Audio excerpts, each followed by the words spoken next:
حضرت اسامہ حضور سے بے تکلف تھے اور جو ضرورتیں تھی حضور سے آ کے کہہ لیتے تھے، ظاہر ہے پوتوں کی جگہ پہ تھے، کوئی بھی کام ہوتا بلا تکلف حضور کی خدمت میں حاضر ہو جاتے۔ حضرت اسامہ بن زید کہتے ہیں ایک دن رات کا ایک حصہ بیت چکا تھا اور مجھے حضور سے کوئی کام، کوئی حاجت حضور سے جڑی تھی اور اس کی تکمیل چاہ رہا تھا، تو میں رات کے وقت ہی آ گیا۔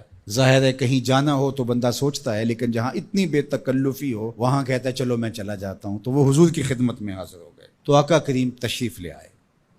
اللہ اکبر! حضور علیہ السلام نے ایسے ہی چادر لپیٹی تھی اور حضور کے اطراف میں ابھار تھے، لیکن مجھے نہیں پتا تھا کہ اندر کیا ہے، تو میں نے حضور سے حاجت کہی، حضور نے میری حاجت پوری کر دی۔ فلما فرغت من حاجتی، جب میں اپنی حاجت سے فارغ ہو گیا، جو میرا کام تھا وہ ہو گیا، تو پھر میں نے یہ سوال کر ہی لیا، قلت ما ھذا الذی انت مشتمل علیہ، میں نے کہا حضور یہ کیا ہے جس کے اوپر آپ نے چادر ڈال کر ڈھانپا ہوا ہے؟ فکشفہ، تو حضور نے کچھ بتانے کی بجائے چادر ہی کھول دی۔ جب چادر کھلی تو منظر صاف تھا۔ میں نے کیا دیکھا، سنو، حضرت اسامہ بن زید بن حارثہ بیان کرتے ہیں، فائز الحسن والحسین علی ورقہ، ایک پہلو سے امام حسن چمٹے تھے اور ایک جانب امام حسین چمٹے ہوئے، دونوں نے حضور کے پہلوؤں سے جفی لگائی ہوئی تھی، حضور علیہ السلام کے کشہین سے، حضور کے پہلوؤں سے لپٹے ہوئے تھے۔ اللہ اکبر! ظالموں، تم نے تیر حضور کے پہلوؤں پہ مارا ہے، حضور کے پہلوؤں سے یہ شہزادے لپٹے ہوئے ہیں۔ اور پھر آقا کریم نے کیا کہا، فقال ھذان ابنایا، فرمایا یہ دونوں میرے بیٹے ہیں، و ابناؤ ابنتی، اور میری بیٹی کے بیٹے ہیں، اللہم انی احبہما، اے اللہ میں ان سے پیار کرتا ہوں، فاحبہما، تو ان سے پیار کر، فاحب من یحبہما، اور جو ان دونوں سے پیار کرے مالک اس سے بھی پیار کر۔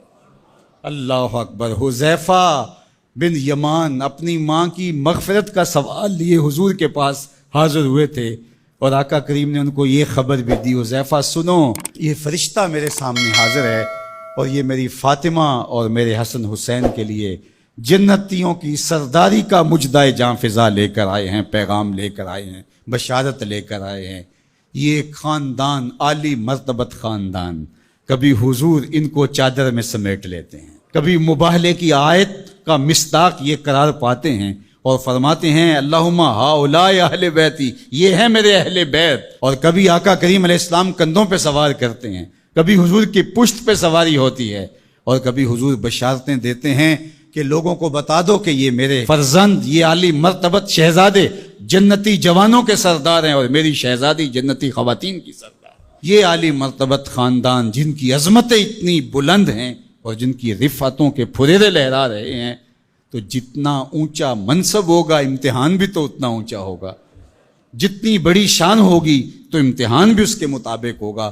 پھر 10 محرم کو جو امتحان ان شہزادوں نے دیا اور ثابت کیا کہ ہم سرداران جو جنت ہیں وہ ایسے ہی نہیں بن گئے، کیسے کڑے امتحان سے گزر کر کے ہم اس مرتبہ رفیع کے اپنے آپ کو حقدار بتا رہے ہیں۔ کوئی یہ نہ کہے کہ پیغمبر نے اپنے نواسے جان کے ایسے ہی بشارت دے دی تھی اور یہ عظمت ان کو حاصل ہو گئی تھی، ورنہ ان کے اندر کیا رکھا تھا۔ اب زمانہ دیکھے کہ جو حسین ابن علی نے کر کے دکھایا ہے، زمانے میں کوئی دکھائے تو صحیح۔ عظمتوں کی جس مسند پہ بیٹھے شہزادہ رسول دکھائی دیتے ہیں اور شہزادی رسول دکھائی دیتی ہیں اور امام حسن دکھائی دیتے ہیں، یہ الگ الگ عنوانات ہیں، جس عنوان پہ آئیں تو ایک کائنات بسی ہوئی ہے۔ اللہ جل شانہ ان شہزادوں کی برکت سے ہمیں دین کا حقیقی شعور عطا کر دے۔